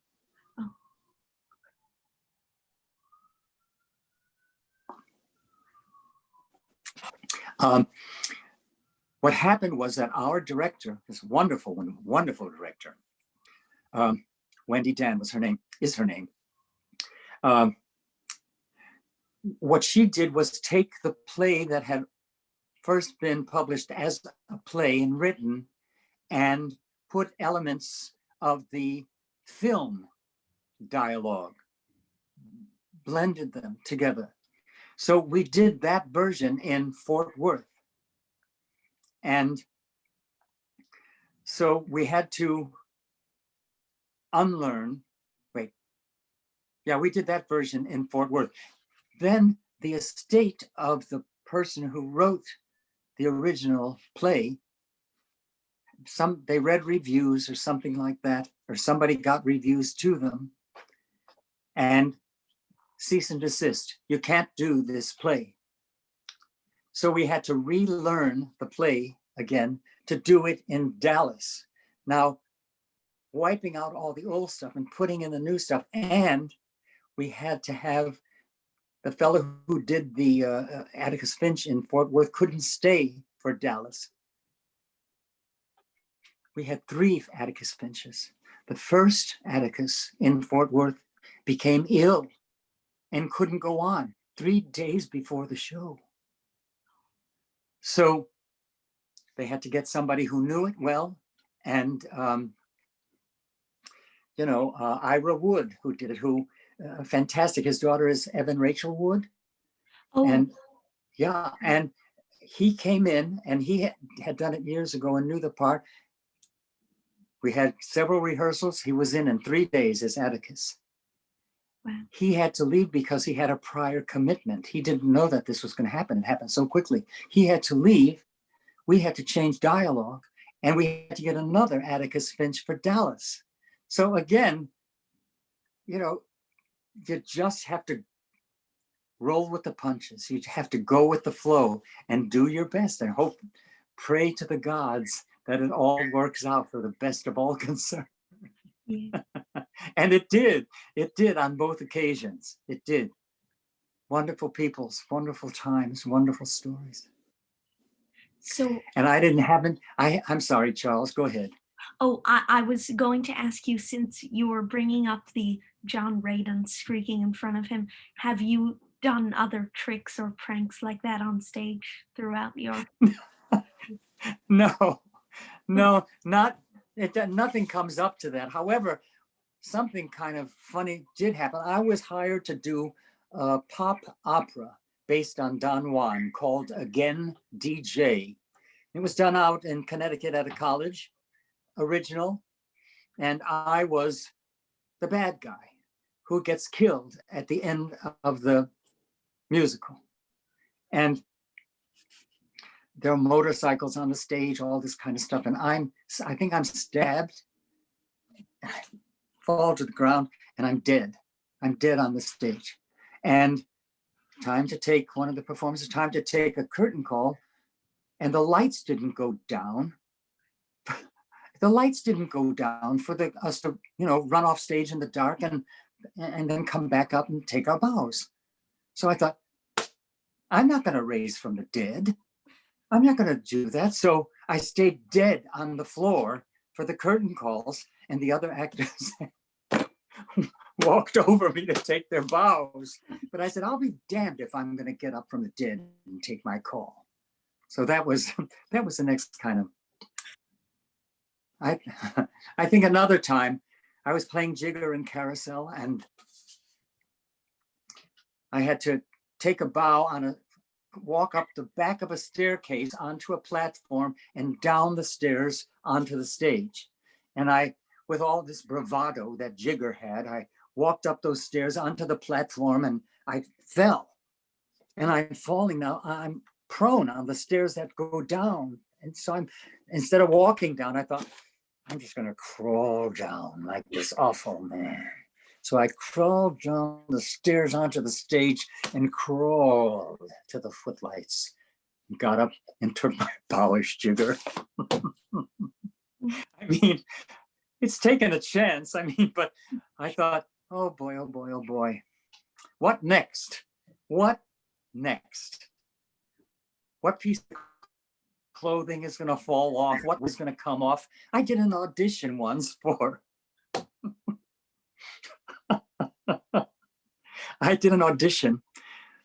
the National Company of Julie Andrews, man woman. My Fair Lady, or the boyfriend? No. The last thing she did on Broadway. Oh, Victor Victoria. Yes. So I went in to play the Frenchman. And her husband was the director, right? Oh, yeah. So famous movie director. So anyhow, I go in and I think I'm going to play the Frenchman. I'm going to put on a little paste on, a little French kind of mustache, like that curls up like this. So it's summer, it's August, but I put the glue on first, and I had the mustache left over from Pacific Overtures when I played the little Frenchman. So I put the glue on, let it dry a little bit, put a little glue on the back of the mustache, let it dry, paste it on before I leave the apartment. So I make sure that I'm all together before I go into this rehearsal space. I start singing my song.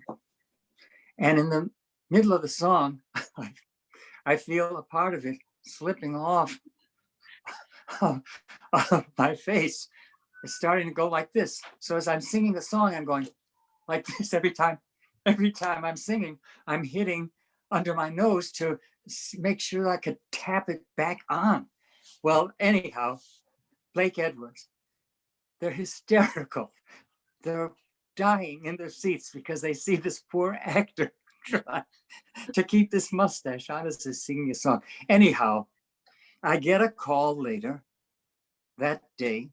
My agent gets the call to tell me that I got the job to go on tour with Julie Andrews. However, oh God, what we go through. However, that same day, I had an audition to go and be seen for the show The Scarlet Pimpernel on Broadway. So I went to the Scarlet Pimpernel audition and I sang my songs and I felt good about the audition. You know, I felt that I had done my best. So I get a call from the agent. She says, "You've got another offer. They want you to be in the Scarlet Pimpernel." And my dear Vinnie Liff, who set up this audition for Victor Victoria for me, wants me for that. What do? Do I go on the road to play this role in Victor Victoria, or do I do a new Broadway show? I had to make up my mind, and I thought, I really sweated it, Charles. I didn't want to disappoint my friend. I thought it would, and he said to me on the telephone, and I called him, I said, Vin, I said, this is really a very, very difficult decision for me. I said, you know how grateful I am to you and blah, blah, blah, blah, blah. And he said, I know. He said, but think of it. You'll be singing a song with Julie Andrews. How often will that happen? I mean, he really tried to get me to say, yes, I'll do this. Well, I didn't. And I said, I made up my mind. I called him back and I said, Vinny, I've decided to go with the Scarlet Pimpernel. And I said, I hope you'll forgive me. I hope you'll let bygones be bygones. He said, well, we do what we have to do. Well, Charles, thank God I made that choice, because that's when Julie Andrews was having voice problems. She went to that doctor who messed her up and she couldn't do the tour. Oh. So if I had said, yes, I'll take the tour, I wouldn't have had a job. Yeah. But I had a nice year's run or so, maybe a year and a half in the Scarlet Pimpernel with Douglas Sills, yay, Douglas, and Christine Ebersole, yo, and Ed Dixon, and wonderful, wonderful people. Yeah. Terry Mann, just fabulous.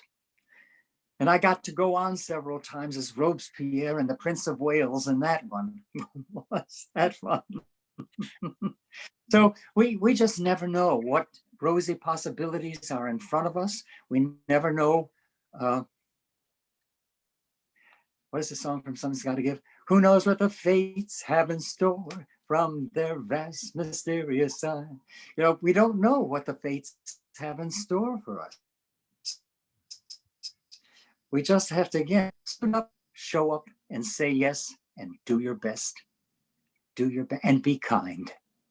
That's one that we can't ever forget. Be kind. Enjoy the talents of your co-players and each other's company, and get on with it. Get on with it. So your next show is the one that I'm the most eager to ask you about, and I want to know everything there is to know about it, which is Via Galactica. So. Oh, Oh boy, Charles. Boy, oh boy, Via Galactica. Well, that was a trip into outer space if there ever was one.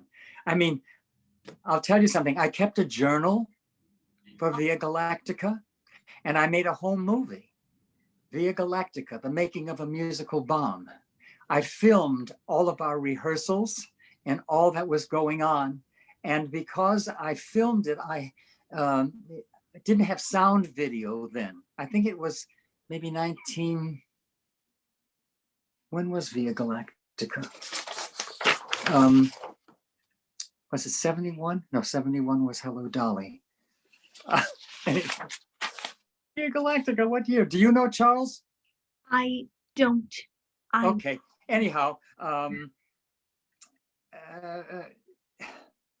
we were told when we went into for Via Galactica that we had to sing "Sophisticated Lady" as one of the songs. It's a difficult song, difficult song to learn and to sing. That we had to do a Shakespeare monologue or a monologue of our choice. And I'm trying to think what else. Anyhow, we had to do all of those things. And Shirley Rich, another fabulous casting person who's gone. Oh, Shirley Rich was the casting woman. And I went in, I did all that. Oh, and they told you that you had to know how to trampoline because the stage was going to be 6 trampolines. Here's another talk about fibbing again. I had to tell another fib for this one. I told them that I was a trampoline champion. Oh. That in high school, I was a tramp champ. So I thought, I don't know. I sang the songs, I did the thing, blah, blah, blah, da, da, da, da. They offered me the job. And we were going to open the first new Broadway theater to open in 30 years, called the Uris. It's now the Gershwin Theater, but it was called the Uris when we opened it. And so I went to the YMCA and I found this guy who taught trampoline. So I would go to the YMCA every day. And Charles, I was getting it. I was doing back flips in the air on the trampoline. I thought, when I first started working at the Starlight Theater in Kansas City, Missouri, there was this old character actor named Joe McCauley who was there for the whole season. He would do all of these character roles and he would change his beards and mustaches and prosthetic teeth and noses and everything. And he would never let anybody see him. He'd come into his dressing room to see how he was transforming into these characters. And I really admired his work. I thought, this man could do anything. And I said, Joe, how is it that I would like to be like you someday? How is it? He said, never forget this, my son.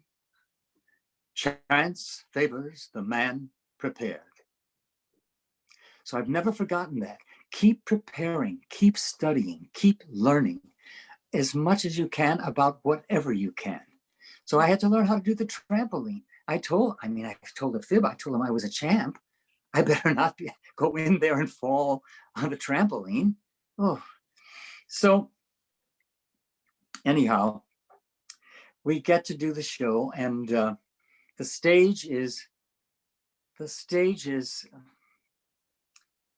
the proscenium stage. It had a rake on it, and there were 6 trampolines underneath that level, spaced 1, 2, 3, 4, 5, 6, like 2, 2, and 2 trampolines with a 4-foot space in between each of them, right?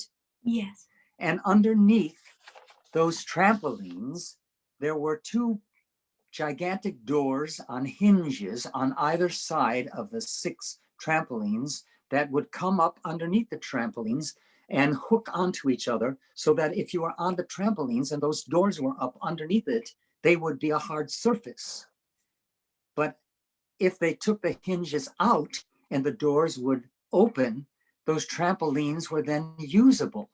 So what we would do is we would start to sing a song standing on the trampolines while they were hard surfaced. And as the song went by, without the audience really knowing what we were doing, we would space ourselves into those areas that were still hard between the trampolines, and the boards would go apart.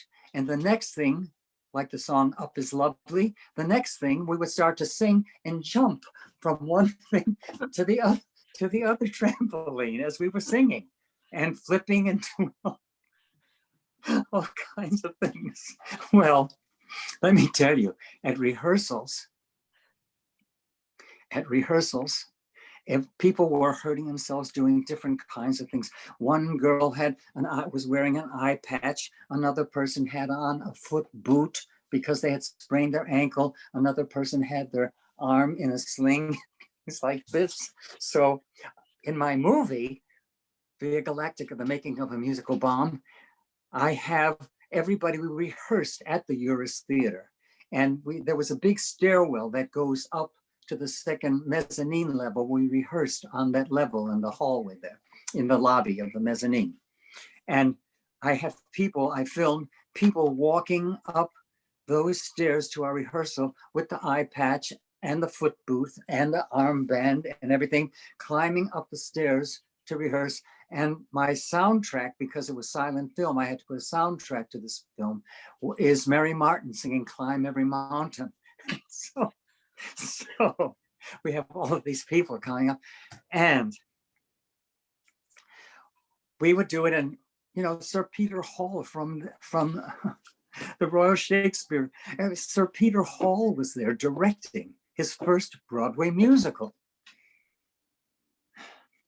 And he was a lovely man.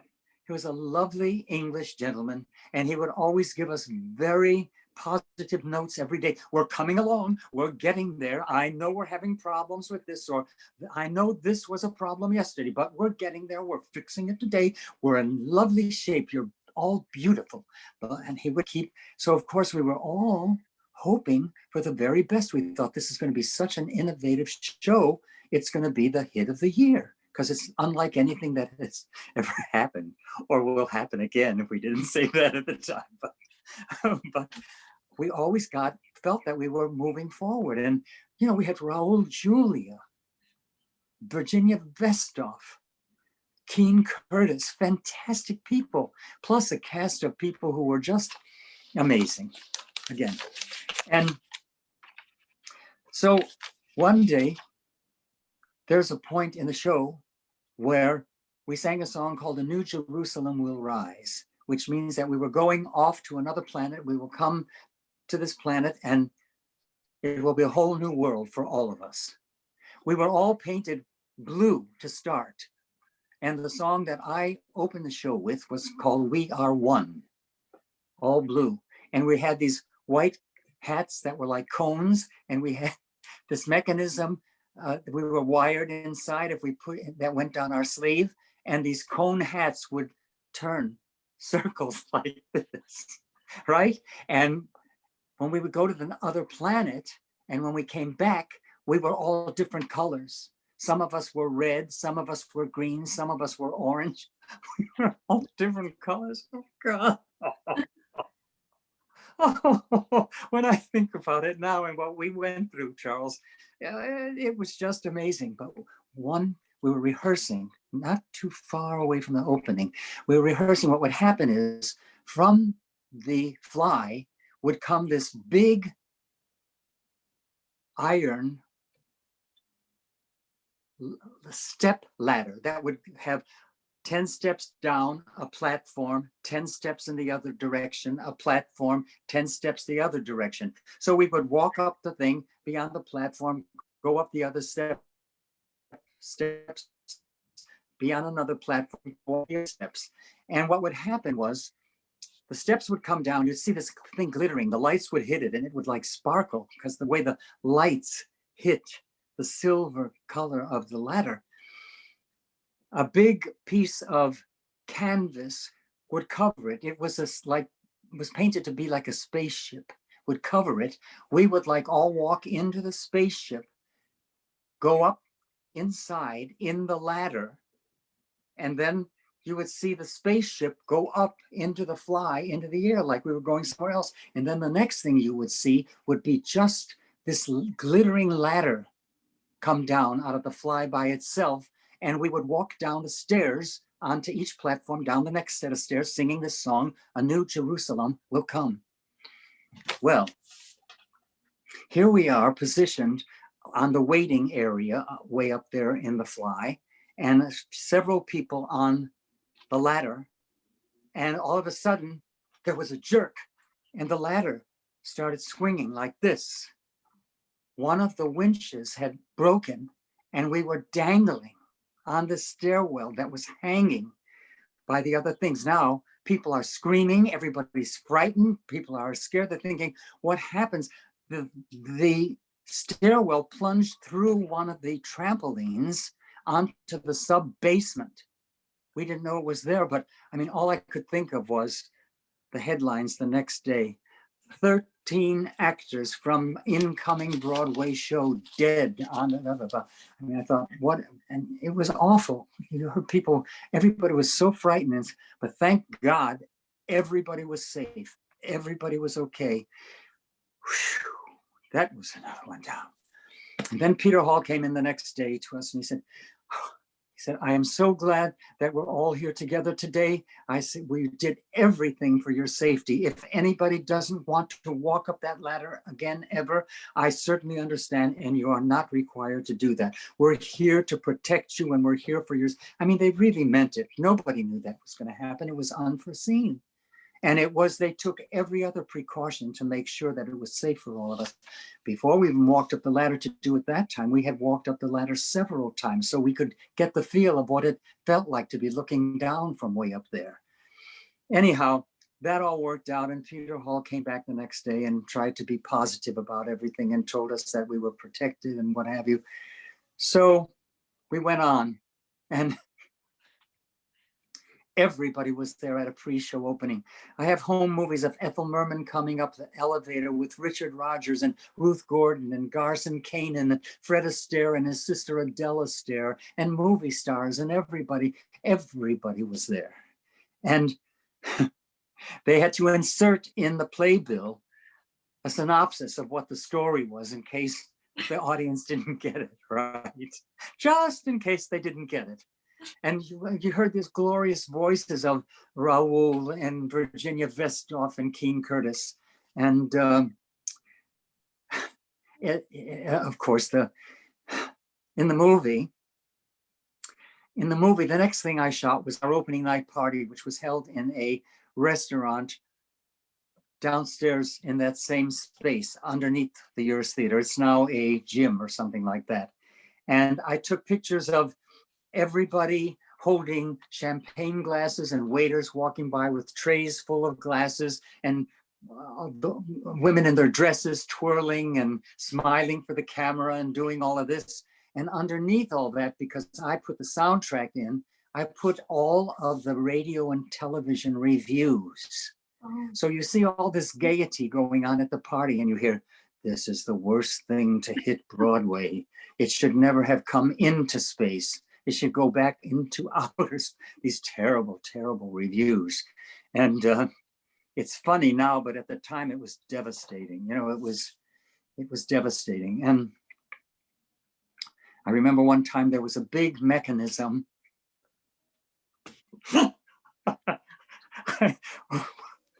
Again, what? And give up show business? We're on the stage, we all have this one number, and this alien spaceship is supposed to be attacking us. And it's this big mechanism that has like wings made out of, I don't know, it was tin or aluminum or something like that. And those mechanical wings would kind of flap, and it would go out into the audience. Just the first 10 rows. It was, and we would be on the stage going, "Ah," like this. Well, in order for all that mechanism to work, it had to be oiled and it had to be in good working condition. Well, one performances, the attack started to happen, and we're on the stage going, ah, and all of a sudden we're hearing screams from the audience. Ah, oil was dripping from a mechanism onto the first 10 rows of the audience. And they were going, I mean, I'm laughing about it now, but the producers were like, oh, I hope nobody's going to sue us. No, I don't think there were any lawsuits or anything like that. Anyhow, the show opened and closed in a week. Yeah. And I have home movies. I went in a couple of days afterwards, and I have home movies that shoot a close-up of all of the playbills, all tied with string, all piled on top of each other, and all of the stagehands taking down the different parts of the scenery. It's sad. And then we had a closing night party in one of the cast members' apartments, and we're all hugging and crying and doing all that kind of stuff. And because it was such, again, whenever you do a show, it becomes such a family affair, and you're all pulling for each other. So it was sad to see it close, because we all had worked so hard on it. And Christopher Gore and Galt McDermott, of Hair, had written some wonderful songs, some really beautiful songs. I'm really surprised that people didn't pick up on it. And, before, when a new show would come in, the pop recording artists would make a record of one of the songs they thought might be go to the charts, but that wasn't happening in the 70s. Yeah. So nobody covered any of the songs, but wonderful. There is a demo record that I have, so at least I can remember some of those songs. Yeah. Great. It was, and those are the two shows. Did we talk about Truckload? Not yet. No. Charles, this is going to go on forever. Maybe we. I was actually going to ask you if you wouldn't mind doing it maybe in 2 parts. Okay, sure. Why not? Yeah. So, the 2 things that people want to know when I hand them my resume to go into audition for something, they want to know about is Truckload and Via Galactica.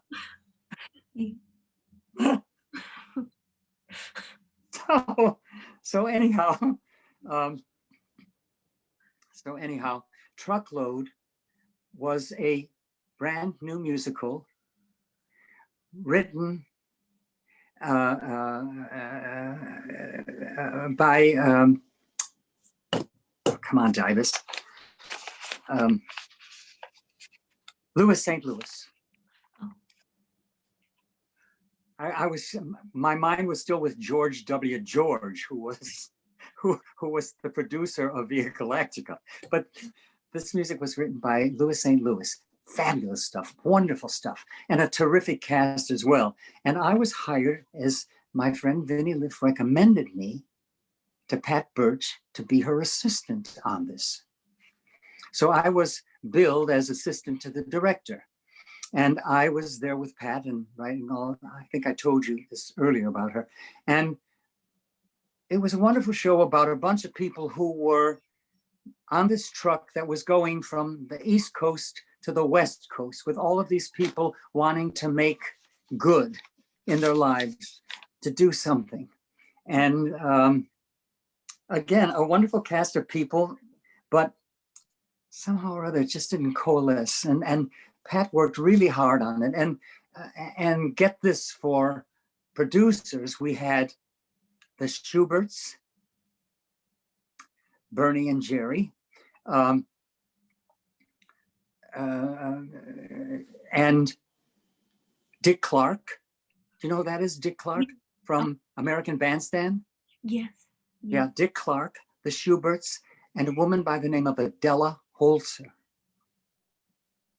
Do you know about Adela Holzer? Yes, she produced a couple of shows. She was the producer who got arrested. She what? That got arrested. Yeah. What? Yeah. Fraud. Yeah. Yeah. She was, yes, she was arrested.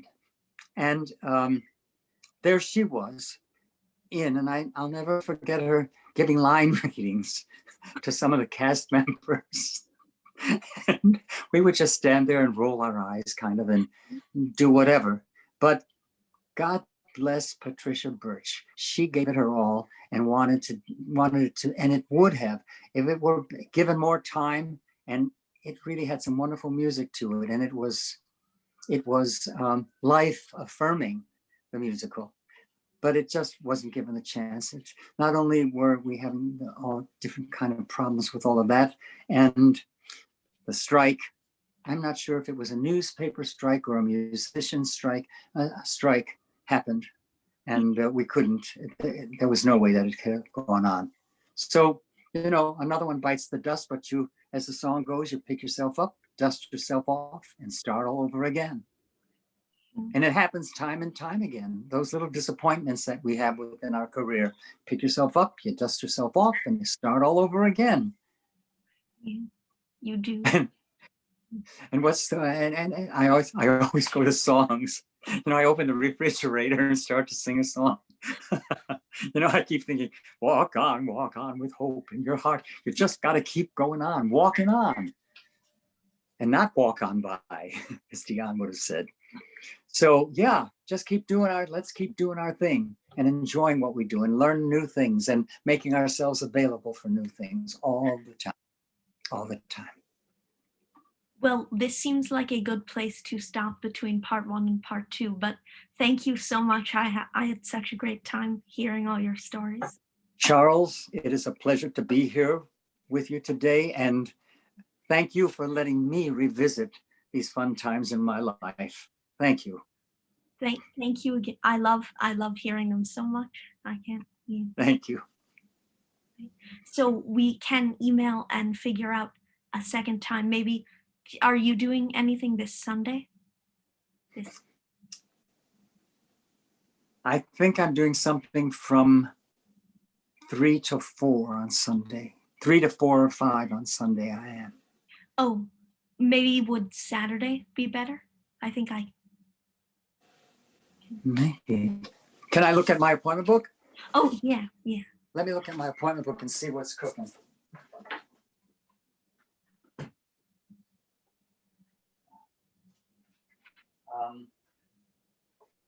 Oh, that's the new year. I have to go to my new appointment book.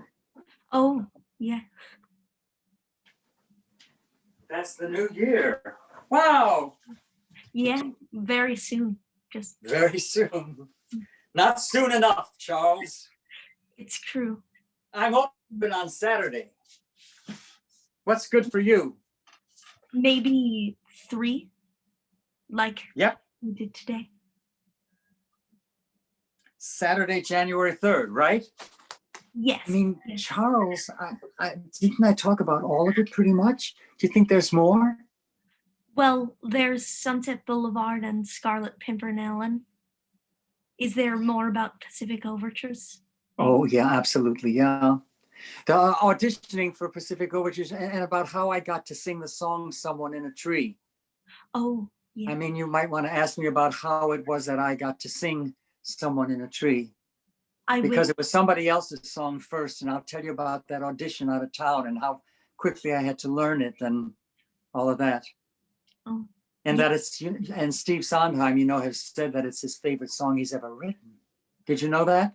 I didn't know that, but yeah, it's in several books, and he says, well, it's my favorite song. There's a fun thing on YouTube called featuring Sondheim and Frank Rich and John Weidman, called Anatomy of a Song. Oh, I didn't. Check it out. Anatomy of a Song, it's called. And it's Steve Sondheim explaining how he wrote and what the song Someone in a Tree is about. He and John Weidman talk about Pacific Overtures. So it'd be informative for you too. And then at the end of the program, it's in 2 parts. at the end of the program, me and the three other fellows who sing the song, Steve accompanies us on the piano, and we sing the song around the piano. Oh, wow. I Yeah. will definitely look for that. Anatomy of a Song. Can you remember that? Yes. Yes. Good. I'll write it down. Okay. Well, You're not recording this, are you? oh, No. I am, but I'll